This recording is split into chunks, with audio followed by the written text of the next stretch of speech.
Suriye'de Müslümanlar azmetti. ये video 1 जनवरी का, Suriye'de Müslümanlar लेकिन ये वीडियो 2025 में सबसे बड़ी जंग का सिग्नल दे रहा है। ये वीडियो है तुर्की के सबसे बड़े शहर का। ये है इस्तांबुल, तुर्की का सबसे बड़ा शहर। आबादी 1.5 करोड़ से ज्यादा, और इस वक्त तुर्की का ये शहर फिलिस्तीन फिलिस्तीन चिल्ला रहा है। ये वो भीड़ है जो राष्ट्रपति रजब तैयब एर्दोआन की ताकत भी है, और यही भीड़ एर्दोआन की सबसे बड़ी मुश्किल भी बन सकती है। गलाता ब्रिज पर हजारों लोग तुर्की और फिलिस्तीन का झंडा लेकर नारा लगा रहे हैं।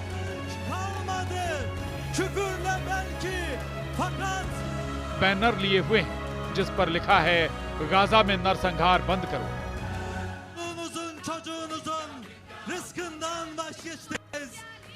क्या गाजा के लिए तुर्की खुद को तैयार कर चुका है? क्या इस वीडियो ने पश्चिम एशिया में तुर्की और इजराइल की टक्कर की शुरुआत कर दी है? क्या ये तस्वीरें देखकर 2025 में एर्दोआन पश्चिम एशिया में एक नया वॉर जोन तैयार कर सकते हैं? इस रैली में एर्दोआन के बेटे बिलाल ने क्या ऐलान किया, इस पर पूरे इजराइल की नजर। पहले सुनिए तुर्की के राष्ट्रपति के बेटे बिलाल एर्दोआन का वो बयान जो इस वक्त सुर्खियों में है। Gazze'de soykırımın 453. günü.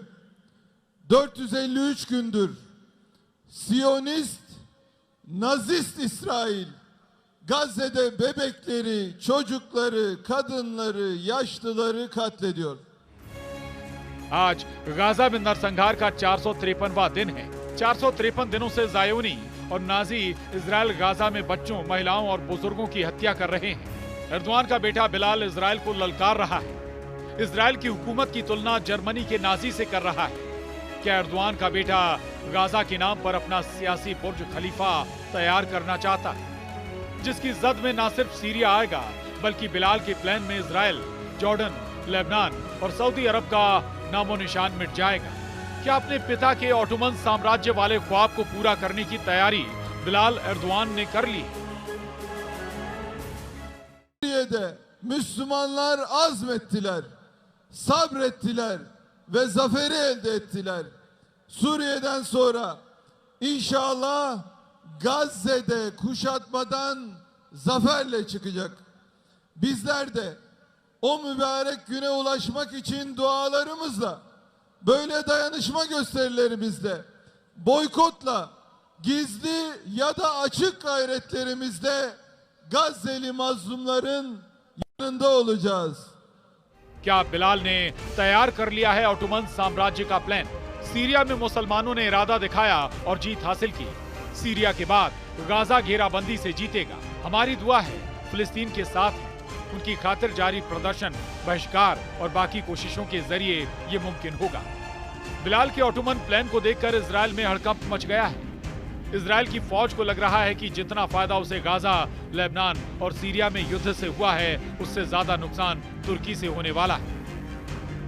यही वजह है कि अब इजराइल की मीडिया में ऐसी खबरें छपने लगी हैं कि तुर्की को किसी भी हालत में रोका जाना चाहिए।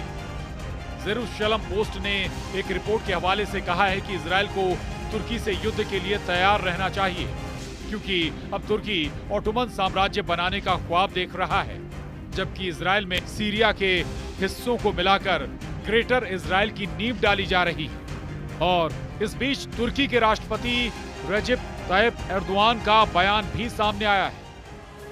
उन्होंने कहा कि हम सीरिया की अखंडता और एकता को चोट पहुंचाने की इजाजत नहीं देंगे। इसके लिए हम हर जोखिम भी उठाने को तैयार।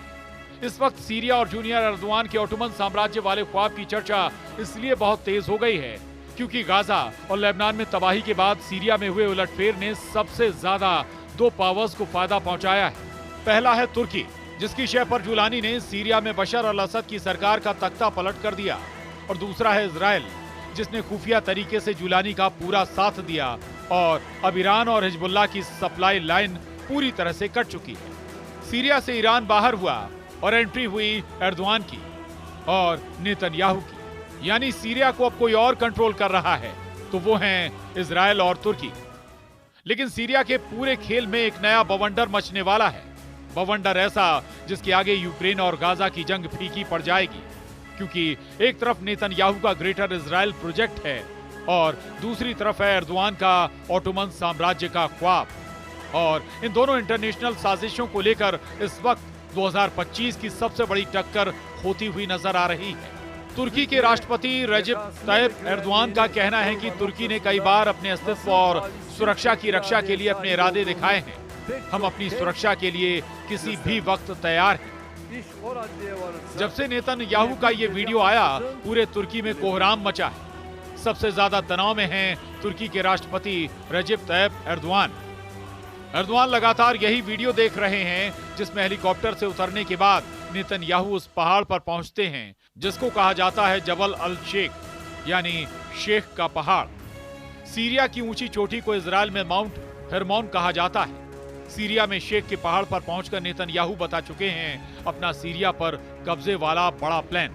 और इस बीच इजराइल के प्रधानमंत्री बेंजामिन नेतन्याहू भी सामने आ गए हैं और उन्होंने साफ कहा, मैं रक्षा मंत्री, चीफ ऑफ स्टाफ, उत्तरी कमान के कर्नल, शिन बेत के प्रमुख और वरिष्ठ कमांडरों के साथ माउंट हरमन की चोटी पर हूं। इस नाजुक वक्त पर हम सब इस महत्वपूर्ण स्थान पर मौजूद हैं ताकि यहां पर इजराइल की तैयारियों का जायजा लिया जा सके। जब तक कोई दूसरी व्यवस्था नहीं बनती तब तक यही हमारी सुरक्षा की गारंटी है। एर्दोआन की बड़ी ख्वाहिश है कि अखंड तुर्की बनाया जाए, सीरिया के उन इलाकों पर कब्जा किया जाए जो ओटोमन साम्राज्य के दौरान उसकी जद में रहे हैं। इसमें सीरिया के इदबिल, अलेप्पो, दमिश्क और रक्का जैसे शहर हैं जिन पर एर्दोआन की नजरें गड़ी हुई हैं। ये चारों शहर इस वक्त एर्दोआन के एजेंडे में हैं और लगता है कि सीरिया के इन शहरों के लिए तुर्की अब इजराइल के खिलाफ फिलिस्तीन वाला मोर्चा भी बंद करने के लिए तैयार है। क्या एर्दोआन का ये रवैया फिलिस्तीन के सबसे बड़े समर्थक ईरान और सीरिया के बीच युद्ध करा सकता है? क्या ये युद्ध वर्ल्ड वॉर में तब्दील हो सकता है?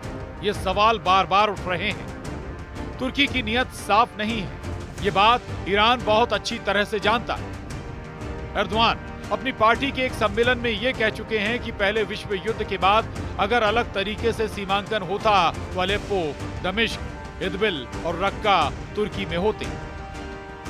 पहले विश्व युद्ध में ओटोमन साम्राज्य का नक्शा देखिए। पूरा लेबनान, फिलिस्तीन, सीरिया और इराक का बड़ा हिस्सा, यहाँ तक कि पश्चिमी और पूर्वी सऊदी अरब तक ओटोमन एम्पायर फैला हुआ था।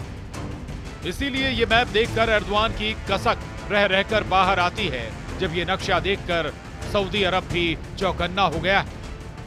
अब बशर अल असद की सरकार गिरा जाने के बाद सीरिया में तुर्की को दबदबा बढ़ाने का बड़ा मौका मिल गया है। लेकिन सीरिया में तुर्की का दायरा बढ़ने का सबसे बड़ा फायदा इजराइल को हुआ है, क्योंकि अब सीरिया में सबसे ऊंचे शेख के पहाड़ पर भी नेतन्याहू के कदम पड़ चुके हैं। नेतन्याहू का ये वीडियो देखकर ईरान भी बहुत ज्यादा तनाव में है, क्योंकि लेबनान तक उसकी पहुंच अब पूरी तरह से है, जबकि हिजबुल्लाह की सप्लाई लाइन कटने से ईरान की मुश्किल बहुत ज्यादा बढ़ चुकी है।